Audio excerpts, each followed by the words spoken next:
નમસ્તે વિદ્યાર્થી મિત્રો, જો તમે પણ ગણિતના બોર્ડના પેપરમાં ખૂબ જ સરસ માર્ક્સ લાવવા માંગો છો તો 100% આવશે. પેપર નંબર 6 વિભાગ બી બધા જ પેપરનું આપણે સંપૂર્ણ સોલ્યુશન જોઈશું સમજૂતી સાથે.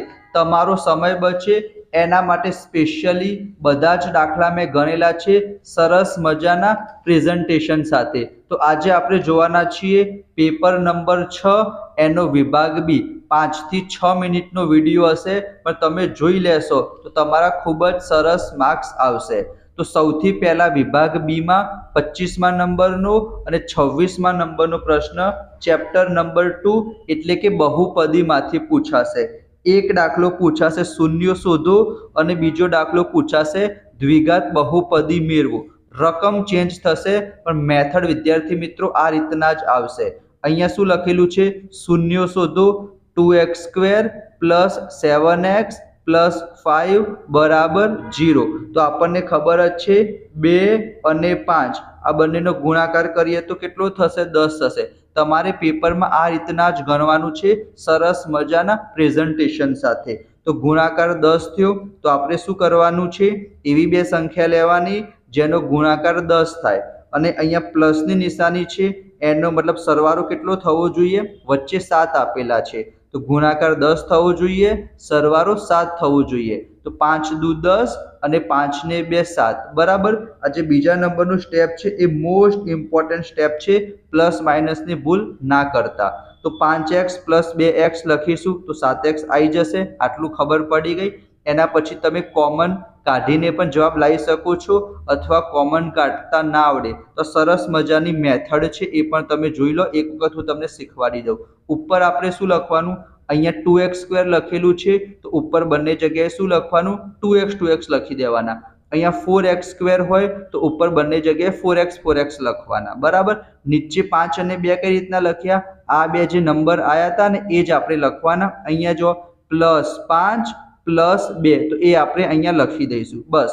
પછી તમને કોમન કાઢતા ના આવડે તો ડાયરેક્ટમાં તમે લખી શકશો. અહીંયા જો 2x + 5 તો આખું એક અવયવ થઈ ગયો 2x + 5. તો અહીંયા જો 2x + 5 લખી દીધું અને અહીંયા વિદ્યાર્થી મિત્રો અહીંયા કટ થાય છે 2 1 જા 2 બરાબર. આ રીતના કટ થતું હોય તો કટ કરવાનું. તો ઉપર શું વધ્યું? x, નીચે વધ્યું +1. તો અહીંયા એક અવયવ થઈ ગયો x + 1 બરાબર. અને પછી 0 સાથે તમે કમ્પેરિઝન કરી દેશો એટલે તમને 2x ની કિંમત એટલે કે શૂન્ય મળી જશે. એક દાખલો શૂન્ય શોધો 100% તમારી પરીક્ષામાં પૂછાશે. તમે સ્ક્રીનશોટ લેતા રહેજો. એના પછી 26મા નંબરનો પ્રશ્ન એના કરતાં પણ સહેલો છે. જ્યારે પણ તમને એમ કે દ્વિઘાત બહુપદી શોધો ત્યારે તમને શૂન્ય આપેલા હશે. તમારે શું કરવાનું છે? એક સરસ મજાનું સૂત્ર હું તમને બતાવી દઉં. આ સૂત્ર યાદ રાખવાનું છે. તમે સ્ક્રીનશોટ લઈ લેજો. ધારો કે દ્વિઘાત બહુપદી k કૌંસમાં x² - alpha plus beta into x plus alpha into beta બરાબર 0 બરાબર. કૌંસમાં તમે આવું લખી શકો છો k is not equal to 0.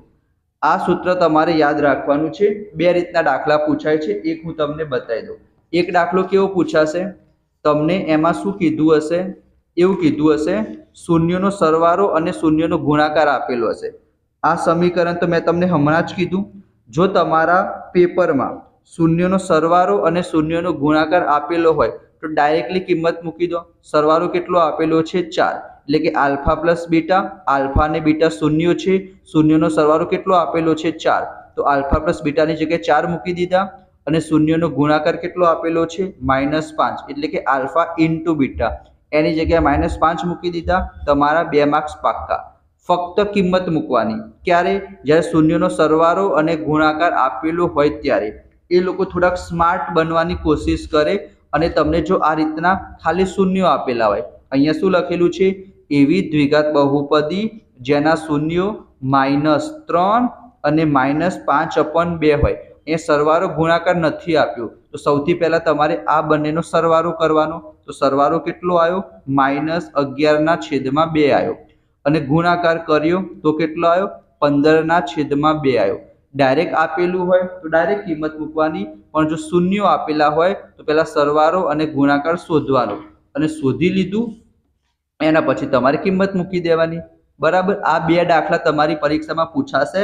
તમારા 4 માર્ક્સ વિદ્યાર્થી મિત્રો પાક્કા થઈ જશે. બરાબર. બીજા ચેપ્ટરના બે દાખલા. એના પછી 27મા નંબરનો દાખલો તમારે ચોથા ચેપ્ટરમાંથી આવશે. અહીંયા તમને k ની કિંમત શોધવાની કીધી છે. તમને એક દ્વિઘાત બહુપદી આપેલી છે અને કીધું છે બીજ કેવા છે? સમાન.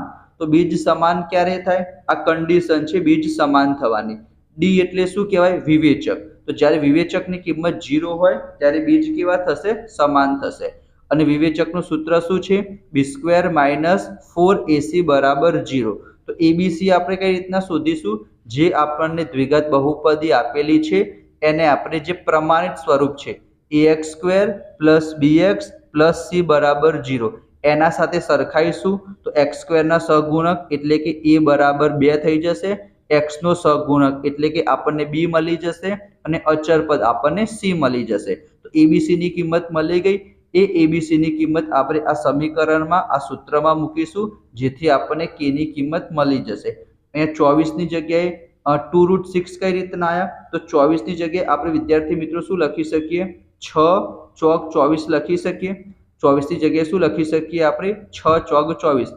આ 4 નું વર્ગમૂળ કેટલું થશે? 2. તો 4 બહાર આવશે તો 2 થઈ જશે અને અંદર વર્ગમૂળમાં 6 ને આપણે એમના એમ લખીશું. બરાબર. અને પ્લસ માઇનસ બંને કરીશું. તો આ 27મા નંબરનો દાખલો હતો. આઈ હોપ તમને ખબર પડી હશે. ફરી એક વખત હું તમને રિવાઇઝ કરાવી દઉં. 25મા નંબરનો દાખલો શૂન્ય શોધવાનો હતો. 26મા નંબરનો દાખલો દ્વિઘાત બહુપદી મેળવવાનો હતો. જે 27મા નંબરનો દાખલો હતો તમારે k ની કિંમત શોધવાની કીધી હતી. ચલો એના પછી વિદ્યાર્થી મિત્રો હજી આપણે 2-3 દાખલા જોઈ લઈએ. અહીંયા 28મા નંબરના દાખલામાં શું કીધું છે અને 29 નંબરનો. આ બે દાખલા આવશે ચેપ્ટર નંબર 5 સમાંતર શ્રેણીમાંથી. તો અહીંયા શું કીધું છે?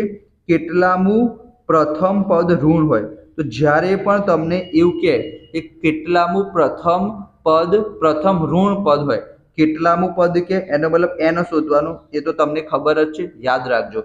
કેટલામું પદ કે અથવા વિદ્યાર્થી મિત્રો કયું પદ કે એનો મતલબ તમારે સમજી લેવાનું. શું શોધવાનું? n શોધવાનું. બરાબર. એ એટલે કે પ્રથમ પદ 45 આપેલા છે. ડી એટલે કે તફાવત 41 માંથી 45 જશે તો -4 આવશે. તો આપણને પ્રથમ પદ મળી ગયું, સામાન્ય તફાવત મળી ગયો. હવે આપણે એમ કીધું છે કે પ્રથમ ઋણ પદ હોય તો an આપણે કેટલા લેવાના? 0 લઈ લેવાના. બરાબર. 0 કરતા નાના હોવા જોઈએ. 0 કરતા મોટા હોય તો ધન કહેવાય અને 0 કરતા નાના હોય એટલે ઋણ કહેવાય. તો an બરાબર કેટલા લઈ લેવાના? આપણે 0 લઈ લેવાના. અને અહીંયા કઈ નિશાની કરવાની? લેસ ધેન ની નિશાની કરવાની. તમે જેમ જેમ એને સોલ્વ કરશો એટલે કે n ની કિંમત કેટલી હોવી જોઈએ? 12.25 કરતા મોટી એટલે કે 12 પછી કેટલા આવશે? 13 આવશે. એનો મતલબ તમારે 13મું પદ જે હશે ને એ પ્રથમ ઋણ પદ હશે. અહીંયા જો 45 છે, 41 છે, 4 ઘટતા જાય છે. બરાબર. તો જે 13મું પદ આવશે ને એ શું હશે? માઇનસ વાળી કિંમત આવશે. તો નોર્મલી છે ભાગાકાર ના આવડે તો અહીંયા મેં સાઈડમાં ભાગાકાર પણ કરેલો છે. બરાબર. 45/4 અહીંયા તમે જોઈ શકો છો. ના ફાવે તો સ્ક્રીનશોટ તમે લઈ લેજો. એના પછી 29મા નંબરનો દાખલો તો એકદમ સહેલો છે. જ્યારે પણ તમને સરવાળો કરવાનું કે તો SN વાળું સૂત્ર આપણને ખબર જ છે. કિંમત મૂકો, જવાબ આવશે. a = 0.6 પ્રથમ પદ. ડી એટલે શું થશે? બીજા પદમાંથી પહેલું પદ બાદ કરીશું તો 1.1 આવશે. અને 100 પદ કીધા છે તો n બરાબર આપણે કેટલા લખવાના? 100 લખવાના. અને SN નું સૂત્ર વાપરવાનું, કિંમત મૂકશો એટલે વિદ્યાર્થી મિત્રો તમને બહુ ઇઝીલી જવાબ મળી જશે. બરાબર. આ 29મા નંબરનો દાખલો હતો. તો વિડીયો બહુ લાંબો ના થાય એના માટે આપણે અહીંયા સુધી રાખીએ છીએ. ફરી એક વખત આપણે સમાંતર શ્રેણીના દાખલા જોયા. એના પછી આપણે બીજા ચેપ્ટરના દાખલા જોયા. બરાબર. આ 30મા નંબરનો દાખલો છે એ આપણે નેક્સ્ટ પાર્ટમાં જોઈશું. બરાબર. આઈ હોપ તમને ખબર પડી હશે. વિડીયો પસંદ આવ્યો હોય લાઈક કરજો. બધા જ પેપરનું સરસ મજાનું સોલ્યુશન હું તમારી સાથે શેર કરીશ. તમારે કયા વિષયમાં કયા પેપરનું સોલ્યુશન જોઈએ છે મને કમેન્ટ બોક્સમાં જણાવી દેજો. ઓકે. તો મળીશું આપણે નેક્સ્ટ વિડીયોમાં. ત્યાં સુધી જય Shri Krishna, Radhe Krishna. Thank you so much.